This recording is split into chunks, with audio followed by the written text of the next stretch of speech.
sve ovo što rade na neki način sada nama drže čas i mi drage volje pristajemo da budemo oni koji slede taj čas.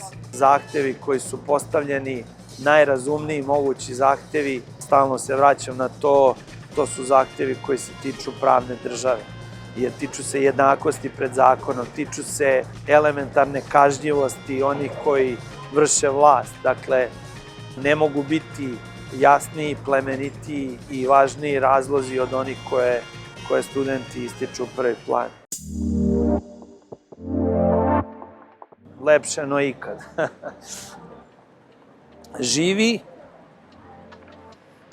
po nekim, ajde da kažemo, pravilima, odnosno po nekim idejama o kojima ja predajem studentima prve godine, pošto im predajem taj predmet u kojem se govori i o demokratiji, i o vladavini prava, i o ustavnosti, i o zakonitosti. Sve su to teme koje oni sada svakodnevno raspravljaju na svojim plenumima, naprosto vide kako izgleda i demokratski život u praksi, a istovremeno sve ideje o kojima su učili nekako testiraju na jednom stvarnom, nažalost, tragičnom slučaju.